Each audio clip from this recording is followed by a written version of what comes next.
I almost began to think she was broken. No. But after going through my life with her, that changed. But I also realized that my mom probably wasn't going to have the rest of my life with me. And that was something I had to realize at like the age of 3. Today, as I look back, I realized that the things she taught me in the 10 years that she was around, I still use to this very day. Growing up with my mom, she constantly was going to the doctor, whether it's in Nashville at Vanderbilt or here at the hospital and at the cancer treatment center and stuff. Being young, I thought all moms had to go, and it was just a normal thing. I learned that while my friends' moms worked most of their day, my mom would take off work just to go get chemo.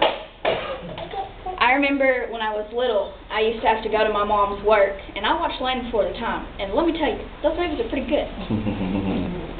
But I used to go up with her on Saturdays and sometimes Sundays just so she could finish up what she started that week. And she always used to tell me, sometimes you have to do things you don't necessarily want to in order to get them done. I never understood why I got older and until I got older why she had to go to the doctor and get a treatment called chemotherapy. But I learned that without it, I never would have had the time I had with my mom.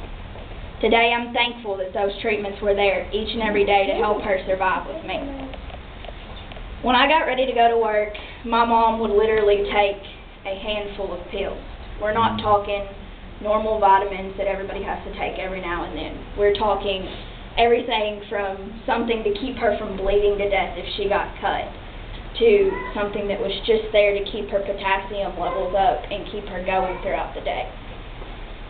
I used to have to take my vitamins right alongside her, just so I look back and think it was because she didn't want me to wonder why she was taking the medicine. She wanted me to think everybody takes it. But I learned that without those medications, my mom could grow very sick. I remember mornings when my mom would get out of bed and she couldn't even stand, but she got up and went to work anyway.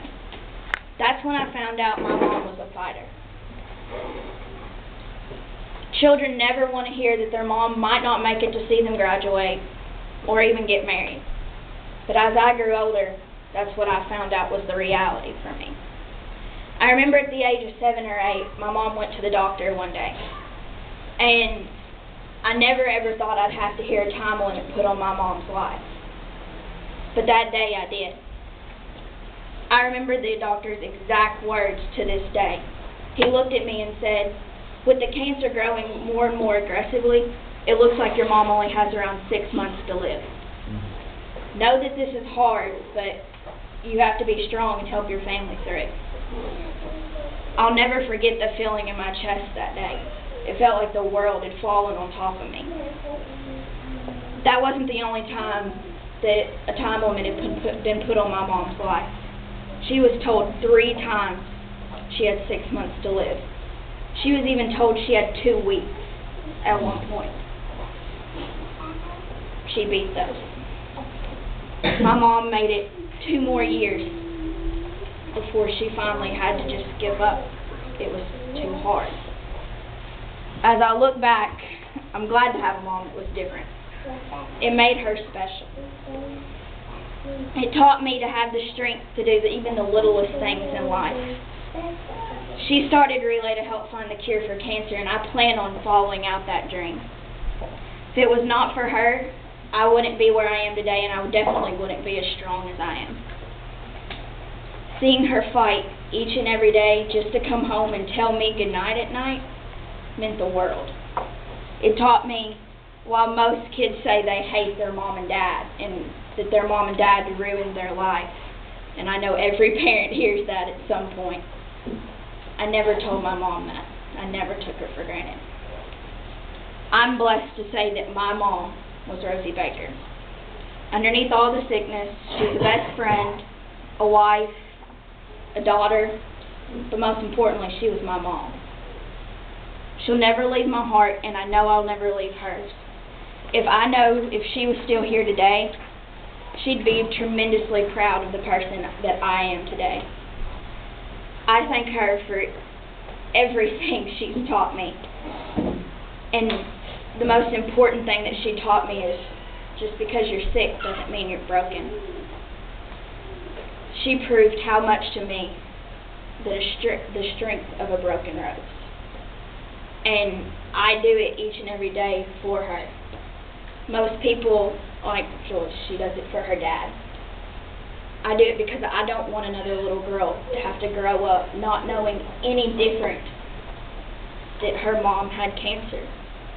I want a little girl to be able to grow up and see her mom standing there taking pictures of her being retarded at her graduation.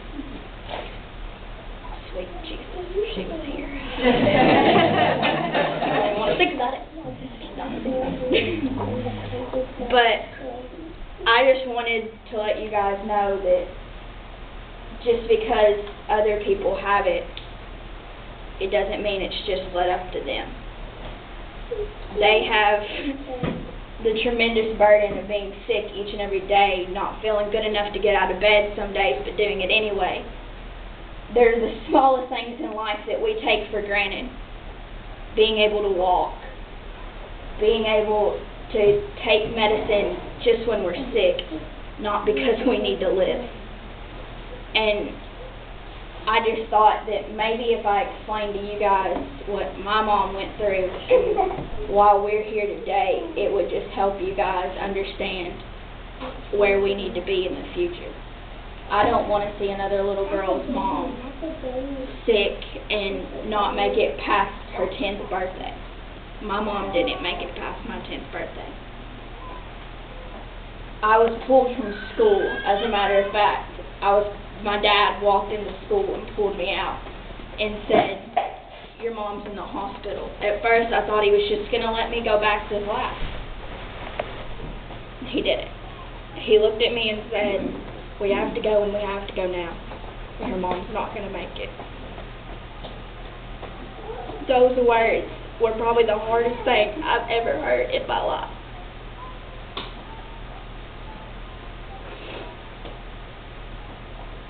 But I'm glad that I heard them, because I know that the pain that my mom went through was going to end. I knew that the pain that she felt each and every day when she had to walk around the house with an oxygen tank the last 6 months of her life, because she just, once going through the day, she just couldn't make it the rest of the night. To me, I don't want to say I was happy, because a daughter's never happy to lose her mom. But I was happy to know that my mom was special and my mom was different. And while she was here, she taught me some of the most important things in life, like boys have cooties.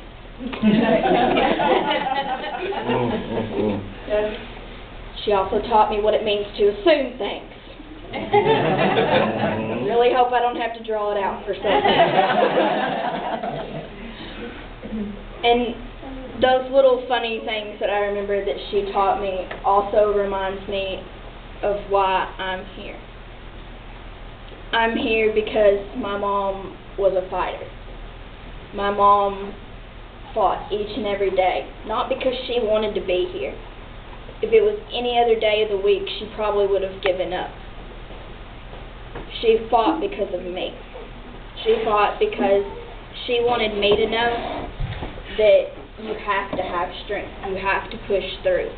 Sometimes you have to give up not feeling well over taking care of the things you need to get taken care of.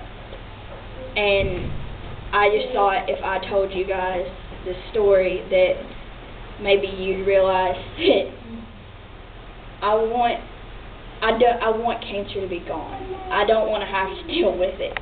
I don't want to have to think each and every day of the disease that my mom died from.